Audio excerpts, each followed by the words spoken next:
More goal setting and review. We'll start at the beginning of the year and then I come back to report what we did throughout that year.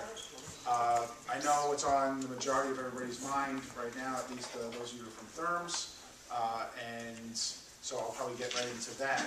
We're getting ready for the next legislative session, and I've had a number of meetings with the residents of Therms. And you get an idea. I mean, I know this is the coalitional meeting. How many people here from Therms? Can you raise your hand for me? Okay. But I mean, this affects each block universally. But I've been to Therms. I know that there is questions on whether or not they will have the ability to purchase their own park. And that was an exciting notion because I would love to see, I know there's one or two parks that are represented in this coalition where the residents actually own their land and they control their own destiny. And that's got to be a feeling of comfort. And then I know there's residents that are in parks where the owners give you 30-year leases and they're very responsible owners and members of the community, and that gives you some peace of mind. I think the problem exists when you have, owners that don't live in the community, and you feel like you don't have as much control over the land that your home is put on. And I know that the issues affecting manufactured homeowners have been building. I know that there are a number of protections we've been fighting for. I know you've been fighting for it longer than I have. This has been a 10 to 12-year movement. I came into office 5 years ago, and within a year you impressed upon me how important it was.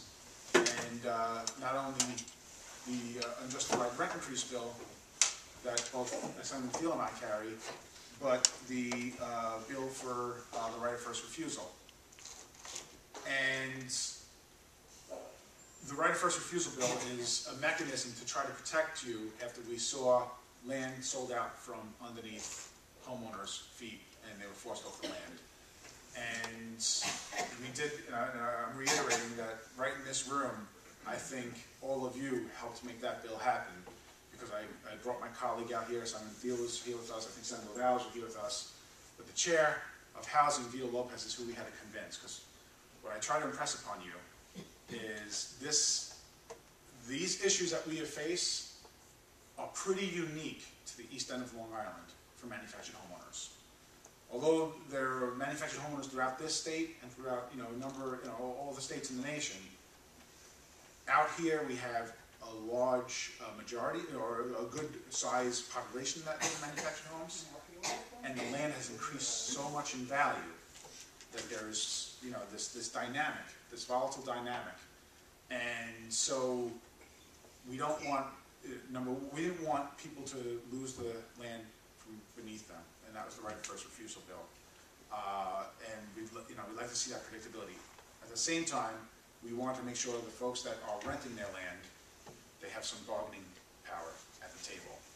And I know I was invited down here just to talk about the issues generally, and then after I was invited, we saw another proposed rent increase that is concerning people, and we wanted to reach out to the press to let them know what's going on, because we want larger community support. We want people to understand these issues, because, again, unless you realize how vulnerable you could feel without having, manufactured homeowners do not have the same bargaining position as somebody that rents an apartment. The rent goes up in an apartment, you don't like it, you can pack it up, you can leave, and get another apartment, another lease.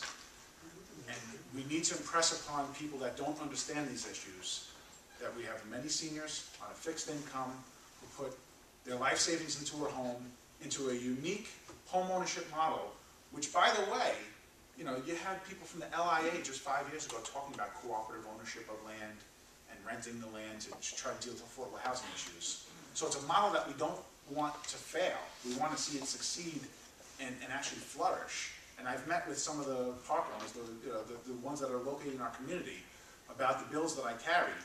And I'm asking them, please come to the table. I don't want to write legislation in a vacuum. I want to see what the unintended consequences are for the responsible park owners. so that we can have the best legislation that protects consumers, but allows this ownership model to flourish. And I keep saying my bill when I talk about the unjustified rent increase. I would be remiss if I don't say our bill, and it's Fred Thiel and I. And actually, Fred authored and actually wrote the large majority of the language in the bill. So with that, I'd like to give him a chance to present to you, and then if you have any questions, we'll take them. Thanks, Mark. And